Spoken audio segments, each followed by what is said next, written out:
Okay, so I'm going to start sharing my screen. So it's this screen I want to share. I don't know what it's doing. Can you see my screen or not? I can't. Not yet. Not this, not yet. Okay, I'm going to try and do something. I'm going to go onto that and share it. Let's see if this is the right one. All my windows have disappeared. 1 second. You can see that now, can you? Yeah. Yeah.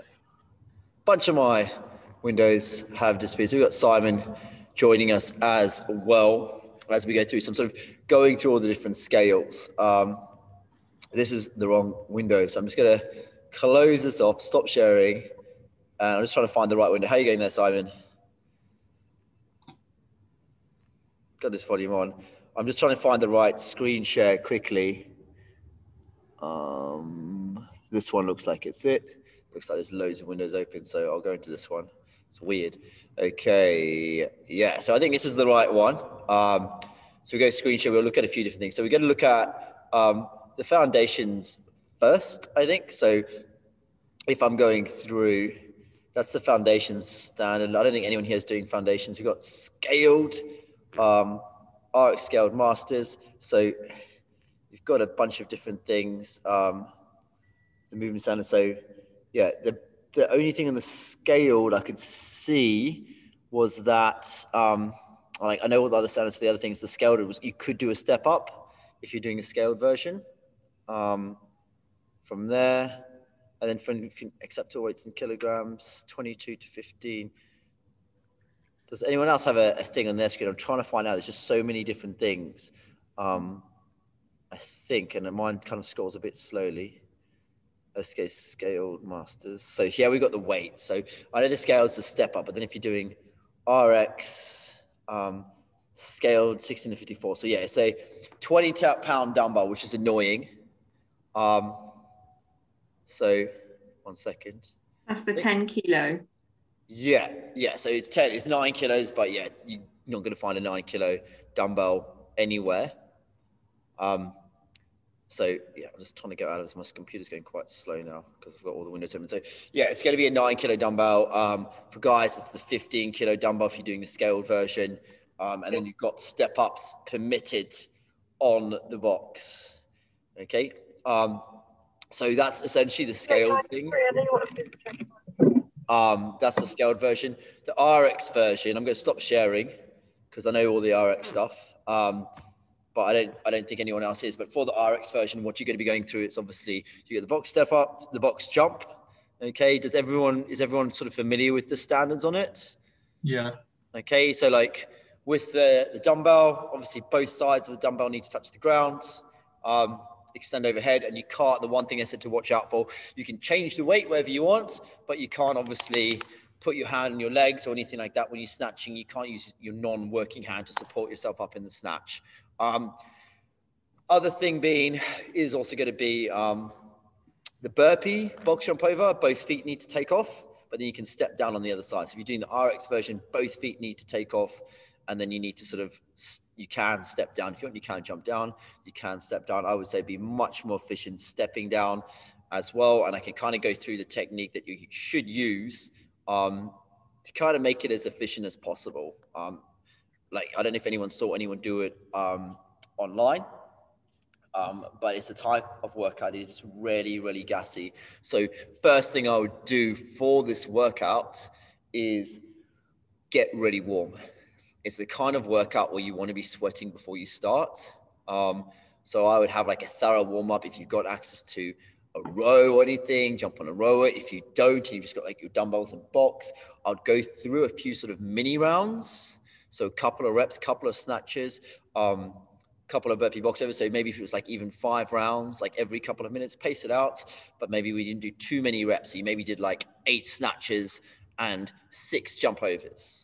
I just at a decent pace and do like 5 rounds of that, but like go every couple of minutes. You want to be feeling sweaty. Obviously you don't want to be feeling fatigued, but you want to feel really warm. Other areas as well as like really warm up your hamstrings. Okay, that lower back's gonna be doing plenty of work. So things like downward dogs, lizard flows, other movements like that as well. Really important to sort of stretch that lower back out as much as you can before. However, with pacing, the snatch, try not to go too quick, and it depends. It's going to be different for everyone based on how heavy it is. So if you're lucky enough where it's not too crazy heavy for you on the snatch, don't go out too quick. Think about trying to get your breath back on the snatch, because the burpee box jump's going to ramp your breathing up. But then on the same thing with the burpee box jump, it's all about sort of rhythm and technique on how you jump over the box. So I do have a box behind me. I can't talk loudly, but the big thing is how to step up and jump over the box really sort of efficiently. So I will give you a couple of little pointers here. Main thing here is that burpee box jump. One, with the snatch, don't rush it. You can change anyway. So I'll do the snatch. I have got a bit of a sore back. I've chosen, I think I've got a really light dumbbell out there, so I will get a light one. I'll get an even lighter one. So you do 1 set.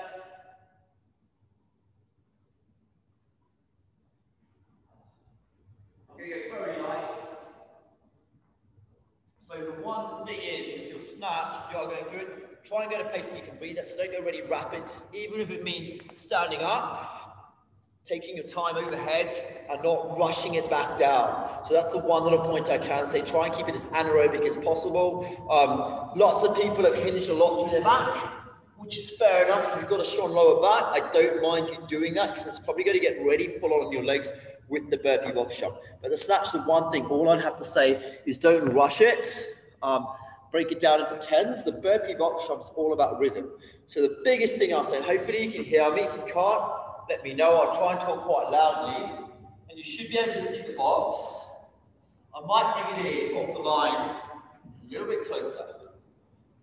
Okay, so I'll go side on in the middle of the screen. About there, should fit in now. So the key thing is when I'm doing that burpee box jump, obviously chest to the floor, that's how you get over the box. I would recommend really practicing that rhythm, because when you get tired and that rhythm goes, you're going to slow down. So the biggest thing is first, with your burpee going down, everyone knows that bit. It's how you get up. So say if I'm going to jump up with my left side, what I do to come up is I should step forward first with my right foot. Okay, so step up with the right, there, and then my left and turn side on. Okay, now it should be a nice sideways jump. One thing I must do as well, okay, is I shouldn't really stand up tall. I'm going to get quite flat-footed. So think about the whole time, kind of leaning over it the whole time. I don't want to be standing up, because that's going to just slow me down. I want to stand low, and then it's a light jump over. You can use your hands to support your legs. But what I would say should just be a jump. You can step, which I think is the most efficient way to do it. It's not going to be lightning, but it's still going to be very quick. And then as you come back down, you can then just pivot, stay low, down and up. And then I'm going to jump back, normally the opposite way. So I went left side first. So this time my left side comes up first. Right, okay, stay low. I went the wrong way there. So that's the one thing I would practice. It's just practice getting that rhythm with your feet, even if it is a step down. Okay, something that you can move with, right, left, but practice that rhythm. So always take the foot off the floor first and step forward, okay, with the side that you're not leading with. So say if I'm leading with my left side on one side, I'd take my right foot up first, and then my left side comes up and I'm side on to the box. Does that make sense? Then jump. You can step down. I would say step down, not jump like I said. And then just do a simple pivot. And then same thing to come up. Ideally, you don't want to be spinning around, otherwise you might get dizzy, unless you're used to that. I'll try and alternate it. So one side, I'd bring my left foot forward first, lead with my right.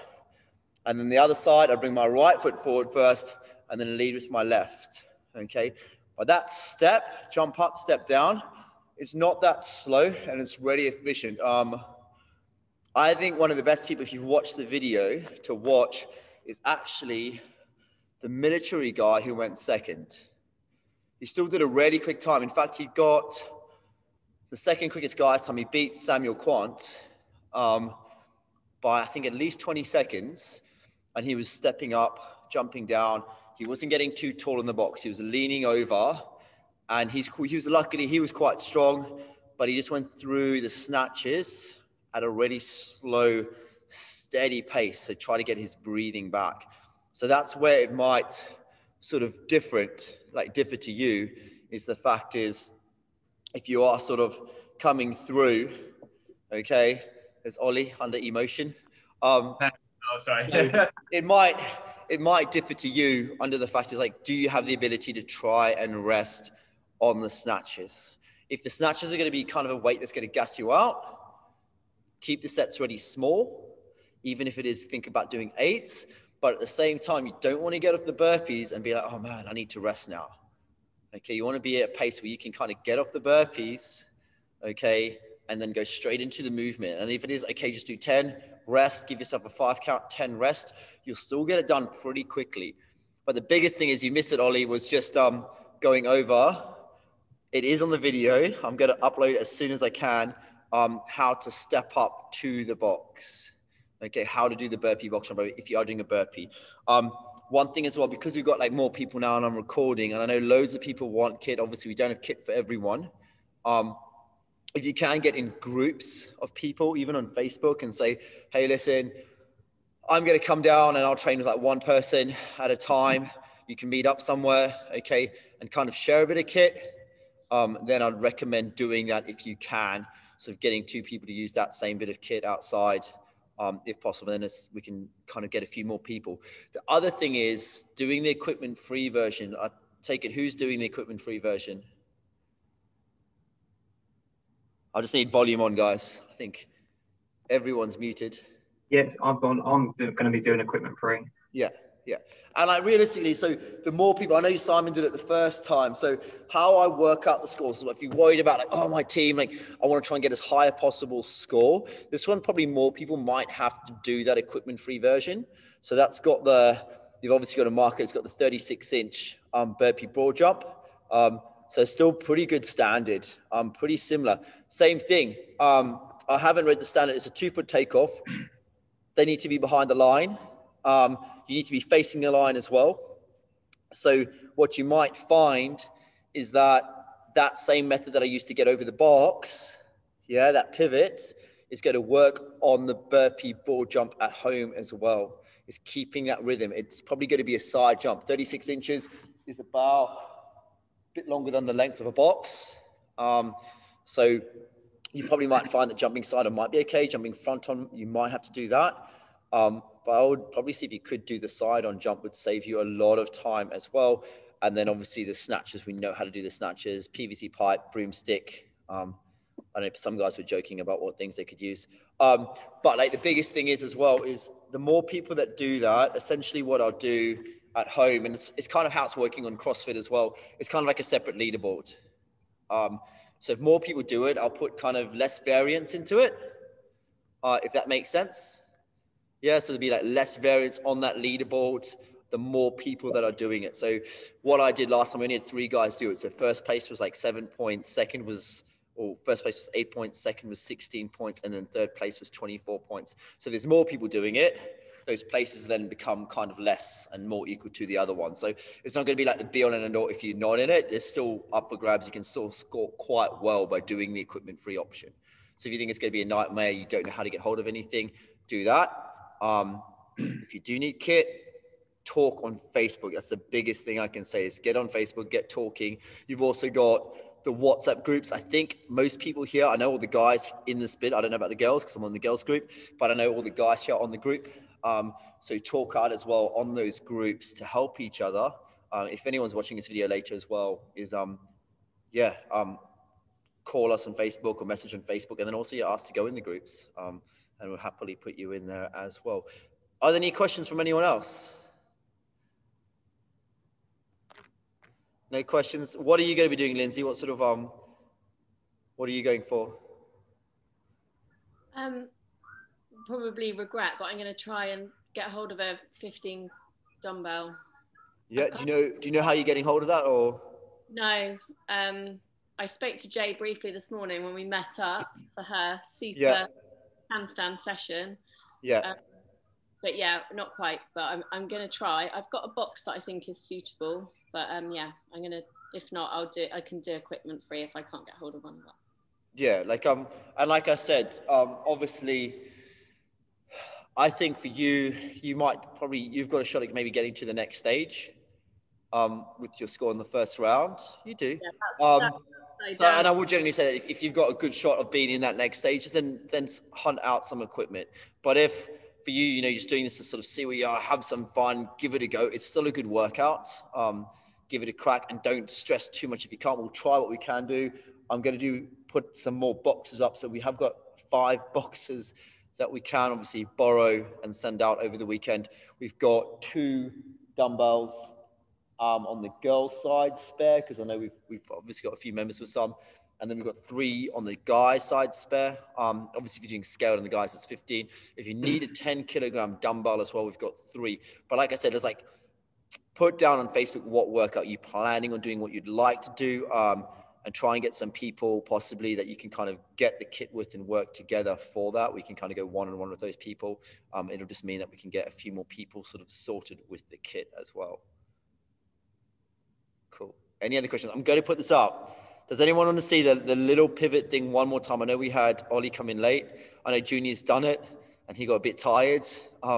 He did really well, but honestly, if he could pivot, it probably would have saved about a minute, I reckon, or 2 off his time. I'd like to see it if that's all right. Okay, so really quickly, I'll show you again. And this is something to practice. You don't even need the box to practice. So like I said to Simon, is learning how to pivot and maybe even jump sideways. It just saves time. If I jump sideways, as opposed to me jumping forward, and now I've got to do a 180-degree turn, it's kind of breaking that turn sequence down and also stepping something nice and close to the box. So I'll show you the pivot one more time. I've got the box there, so you can sort of see it. So if you are doing the pivot, if I'm leading with my left side, I'm going to jump down. My right foot's going to come up first. Up, jump, step, step, down. I'm going to lead with my right side first again. So pivot, pivot. I can jump down if I want, but try and get a smooth rhythm. So right side first will be my left side. Jump down. And then left side first will be my right side.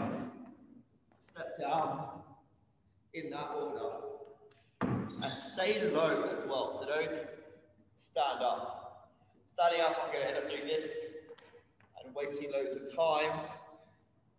Pace the snatches out and then use the steps if you can, even just like being nice and smooth. So practice that. If you can get really used to that pattern, you're going to spend a lot less energy. And also if you're not used to it, you're going to be thinking about it a lot, and that in itself is going to use more energy to just think about it. So that's something I'd say is really worth practicing before you do it.